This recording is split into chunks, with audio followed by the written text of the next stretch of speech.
ಐತಿಹ್ಯದ ಎಲ್ಲ ವೀಕ್ಷಕರಿಗೂ ನನ್ನ ನಲ್ಮೆಯ ನಮನಗಳು. ನಾವಿವತ್ತು ನಿಮ್ಮ ಮುಂದೆ ಇಡ್ತಾ ಇರೋದು ವರಮಹಾಲಕ್ಷ್ಮಿ ವ್ರತದ ಹಿನ್ನೆಲೆ ಮತ್ತು ಆಚರಣೆಯ ಐತಿಹ್ಯವನ್ನು.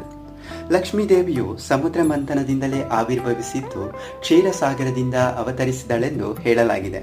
ಹಾಗಾಗಿಯೇ ಲಕ್ಷ್ಮಿಯನ್ನು ಕ್ಷೀರಸಾಗರ ತನೆಯೇ ಎಂದು ಕೂಡ ಹೇಳಲಾಗುತ್ತದೆ. ಶುಕ್ರವಾರ ವರಮಹಾಲಕ್ಷ್ಮಿ ಹಬ್ಬ ಆಗಿರುವುದರಿಂದ ಈ ವ್ರತದ ಹಿನ್ನೆಲೆ ಹಾಗೂ ಹಬ್ಬದ ಆಚರಣೆ ಬಗ್ಗೆ ತಿಳಿದುಕೊಳ್ಳೋಣ. ನಿಜ ಶ್ರಾವಣ ಶುಕ್ಲ ಪೌರ್ಣಿಮೆ ದಿವಸ ಶುಕ್ರ ಗ್ರಹವು ಪೂರ್ವದಲ್ಲಿ ಬೆಳಗುತ್ತಿರುವ ಸಮಯದಲ್ಲಿ, ಅರ್ಥಾತ್ ಶುಕ್ರವಾರ ಅಥವಾ ಶುಕ್ಲ ಪೂರ್ಣಿಮೆಯ ಅತಿ ಹತ್ತಿರದ ಶುಕ್ರವಾರದಂದು ವರಮಹಾಲಕ್ಷ್ಮಿ ಆರಾಧನೆ ಮಾಡಬೇಕು ಎಂಬ ಶಾಸ್ತ್ರ ಇದೆ.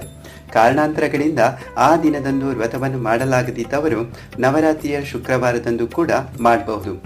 ಸಂಪತ್ತಿನ ಅಧಿದೇವತೆ ಲಕ್ಷ್ಮಿಯನ್ನ ಈ ದಿನ ಪೂಜಿಸಿದರೆ ಅಷ್ಟ ಐಶ್ವರ್ಯ ಪ್ರಾಪ್ತಿಯಾಗುತ್ತದೆ ಎಂದು ಹೇಳಲಾಗಿದೆ.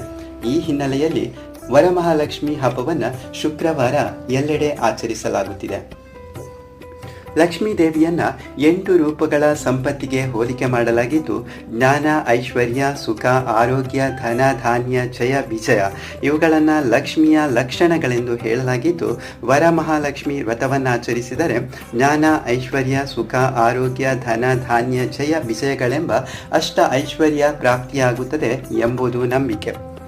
ವರಗಳನ್ನು ದಯಪಾಲಿಸುವುದರಿಂದ ಮತ್ತು ಶ್ರೇಷ್ಠಳಾಗಿರುವುದರಿಂದ ಆಕೆಯನ್ನ ವರಮಹಾಲಕ್ಷ್ಮಿ ಎಂದು ಕೂಡ ಕರೆಯಲಾಗುತ್ತೆ. ಒಮ್ಮೆ ದೂರ್ವಾಸ ಮಹರ್ಷಿಗಳ ಶಾಪದಿಂದ ಇಂದ್ರನು ರಾಜ್ಯಭ್ರಷ್ಟನಾಗಲು ಸ್ವರ್ಗಲಕ್ಷ್ಮಿಯು ಸಹ ಸ್ವರ್ಗವನ್ನು ಬಿಟ್ಟು ವೈಕುಂಠವನ್ನು ಸೇರ್ತಾಳೆ. ಆಗ ಪರಮ ದುಃಖಾಕ್ರಾಂತರಾದ ದೇವತೆಗಳೆಲ್ಲರೂ ಚತುರ್ಮುಖ ಬ್ರಹ್ಮನನ್ನು ಮುಂದಿಟ್ಟುಕೊಂಡು ವೈಕುಂಠದಲ್ಲಿ ಪರಮಾತ್ಮನನ್ನು ಶರಣು ಹೊಂದಿದರು. ಪರಮ ದಯಾಳುವಾದ ವಿಷ್ಣುವಿನ ಆಜ್ಞೆಯಂತೆ ದೇವತೆಗಳು ದಾನವರೊಡನೆ ಅಮೃತಕ್ಕಾಗಿ ಕ್ಷೀರ ಸಮುದ್ರವನ್ನು ಮಥಿಸಲು ಮಹೇಂದ್ರನ ಸಂಪಸ್ವರೂಪಿಣಿಯಾದ ಮಹಾಲಕ್ಷ್ಮಿಯು ಅಲ್ಲಿ ಆವಿರ್ಭವಿಸಿ ದೇವತೆಗಳಿಗೆ ವರವನ್ನು ಅನುಗ್ರಹಿಸಿದಳು ಹಾಗೂ ಮಹಾವಿಷ್ಣುವನ್ನು ವಿವಾಹವಾದಳು. ಇನ್ನು ಕ್ಷೀರಸಾಗರದಲ್ಲಿ ಶ್ವೇತವರ್ಣದಲ್ಲಿ ಅವತರಿಸಿದ್ದರಿಂದ ವರಮಹಾಲಕ್ಷ್ಮಿ ವ್ರತದಂದು ಲಕ್ಷ್ಮಿಗೆ ಶ್ವೇತವರ್ಣದ ಕೆಂಪು ಅಂಚಿನ ಸೀರೆಯನ್ನು ಉಡಿಸುವ ಪದ್ಧತಿ ಇದೆ. ಕುಂಕುಮಾರ್ಚನೆ ಮಾಡುವುದರೊಂದಿಗೆ ಲಕ್ಷ್ಮೀ ದೇವಿಯನ್ನು ಆವಾಹನೆ ಮಾಡಿ 12 ಗಂಟಿನ ದಾರವನ್ನು ದೇವರ ಮುಂದಿಟ್ಟು ಪೂಜಿಸಿ ಸುಮಂಗಲಿಯರು ಅದನ್ನು ಕೈಗೆ ಕಟ್ಟಿಕೊಳ್ಳುತ್ತಾರೆ.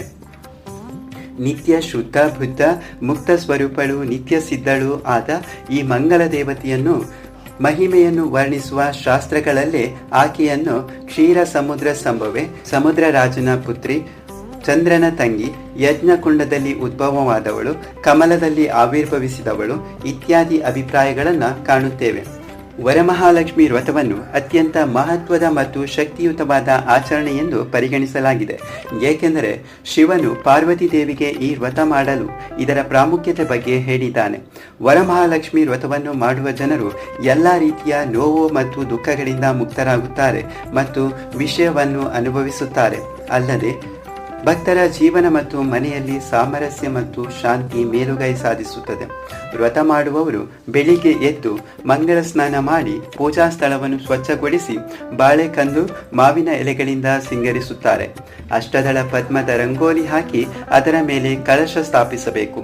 ಒಂದು ಚಂಬಿನಲ್ಲಿ ಸ್ವಲ್ಪ ನೀರು, ಅಕ್ಕಿ ಹಾಕಿ ಜೊತೆಗೆ ಅರಶಿಣದ ಕೊಂಬು, ಅಡಿಕೆ, ಬೆಳ್ಳಿ ನಾಣ್ಯ ಇಟ್ಟು ಅದರ ಮೇಲೆ ಅರಶಿಣ, ಕುಂಕುಮ ಸವರಿದ ತೆಂಗಿನಕಾಯಿ ಇಟ್ಟು ಲಕ್ಷ್ಮೀ ದೇವಿಯ ಬೆಳ್ಳಿಯ ಮುಖವಾಡ ಇದ್ದರೆ ಅದನ್ನು ಆ ತೆಂಗಿನಕಾಯಿಗೆ ಜೋಡಿಸಬೇಕು.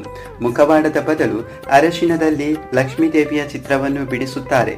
ಈ ರೀತಿ ಮಾಡುವುದರಿಂದ ಕಲಶವು ಲಕ್ಷ್ಮೀ ದೇವಿಯನ್ನು ಸಾಂಕೇತಿಕವಾಗಿ ಪ್ರತಿನಿಧಿಸುತ್ತದೆ. ವೀಳ್ಯದ ಎಲೆ, ಮಾವಿನ ಎಲೆಗಳನ್ನು ಇಟ್ಟು ಸಿದ್ಧಪಡಿಸಿದ ಈ ಕಲಶವನ್ನು ಅಕ್ಕಿ ಹರಡಿರುವ ತಟ್ಟೆಯ ಮೇಲೆ ಇಡಬೇಕು. ಈ ತಟ್ಟೆಯನ್ನು ಅಷ್ಟದಳ ರಂಗೋಲಿಯ ಮೇಲಿಡಬೇಕು. ಕಲಶಕ್ಕೆ ಹೊಸ ರವಿಕೆ ಬಟ್ಟೆ ಅಥವಾ ಸೀರೆ ಉಡಿಸಿ ಒಡವೆ ಹಾಕಿ ಅಲಂಕಾರ ಮಾಡುತ್ತಾರೆ. ದೇವಿಗೆ ಪೊಂಗಲ್ ನೈವೇದ್ಯ ಮಾಡಿ ಅರ್ಪಿಸುತ್ತಾರೆ. ಮುತ್ತೈದೆಯರನ್ನ ಪೂಜೆಗೆ ಆಮಂತ್ರಿಸಿ ಪೂಜೆಯ ನಂತರ ಅವರಿಗೆ ತಾಂಬೂಲ ನೀಡುವ ಪದ್ಧತಿ ಕೂಡ ಇದೆ. ವ್ರತ ಮಾಡುವವರು ಪೂಜೆ ಮುಗಿದ ನಂತರ ಆಹಾರ ಸೇವಿಸುತ್ತಾರೆ. ಕಲಶದ ಚೊಂಬಿನಲ್ಲಿ ಅಕ್ಕಿ ಅಥವಾ ನೀರು, ನಾಣ್ಯಗಳು, 1 ನಿಂಬೆಹಣ್ಣು, 5 ವೀಳ್ಯದ ಎಲೆಗಳು ಮತ್ತು ಅಡಿಕೆಯನ್ನು ಹಾಕಿ ತುಂಬಿಸುತ್ತಾರೆ. ಅರಶಿನ, ಬಾಚಣಿಗೆ, ಕನ್ನಡಿ, ಕಪ್ಪು ಬಣ್ಣದ ಬಳೆಗಳು ಮತ್ತು ಕಪ್ಪು ಬಣ್ಣದ ಮಣಿಗಳನ್ನು ಚೊಂಬಿನ ಪಕ್ಕದಲ್ಲಿ ಜೋಡಿಸುತ್ತಾರೆ. ಪೂಜೆಯಲ್ಲಿ ಲಕ್ಷ್ಮೀ ದೇವಿಯ ಶ್ಲೋಕಗಳನ್ನು ಹೇಳುವುದರ ಮೂಲಕ ಮತ್ತು ಲಕ್ಷ್ಮೀ ಸಹಸ್ರನಾಮಗಳನ್ನು ಪಠಿಸುವುದು ಕೂಡಿರುತ್ತದೆ. ಕಳಶಕ್ಕೆ ಆರತಿಯನ್ನು ಮಾಡುತ್ತಾರೆ. ವಿವಿಧ ಸಿಹಿ ತಿಂಡಿಗಳನ್ನು ದೇವರಿಗೆ ಅರ್ಪಿಸಲಾಗುತ್ತದೆ. ಕೆಲವೆಡೆ ಪೂಜೆ ಮಾಡಿದ ಮಹಿಳೆಯರು ತಮ್ಮ ಕೈ ಮಣಿಕಟ್ಟಿನ ಸುತ್ತ ಹಳದಿ ದಾರವನ್ನು ಕಟ್ಟಿಕೊಳ್ಳುತ್ತಾರೆ. ಇನ್ನು ಪೂಜೆ ಮಾಡಿದ ಮರುದಿನ ಅಂದರೆ ಶನಿವಾರ ಸ್ನಾನ ಮಾಡಿದ ನಂತರ ಕಲಶವನ್ನು ತೆರೆದು ಎಲ್ಲವನ್ನು ಬಿಚ್ಚಿ ಅದರಲ್ಲಿ ಇಟ್ಟಿದ್ದ ನೀರನ್ನು ಮನೆಯ ಎಲ್ಲ ಪ್ರದೇಶಗಳಲ್ಲಿ ಚಿಮುಕಿಸುತ್ತಾರೆ. ನೀರಿನ ಬದಲು ಅಕ್ಕಿಯನ್ನಿಟ್ಟಿದ್ದರೆ ಅದನ್ನು ಅನ್ನ ಮಾಡಿ ಆ ಅನ್ನವನ್ನು ಊಟಕ್ಕೆ ತಯಾರಿಸಿದ ಅನ್ನದ ಜೊತೆಗೆ ಬೆರೆಸುತ್ತಾರೆ. ವರಮಹಾಲಕ್ಷ್ಮಿ ಪೂಜೆಯನ್ನು ಸರಳವಾಗಿಯೂ ಮಾಡಬಹುದು. ಭಕ್ತಿಯಿಂದ ಪ್ರಾರ್ಥನೆ ಸಲ್ಲಿಸಿದರೂ ಲಕ್ಷ್ಮೀ ದೇವಿಯನ್ನು ಮೆಚ್ಚಿಸಬಹುದಾಗಿದೆ. ಧನ್ಯವಾದಗಳು. ವರಮಹಾಲಕ್ಷ್ಮಿ ಹಬ್ಬದ ಶುಭಾಶಯಗಳು.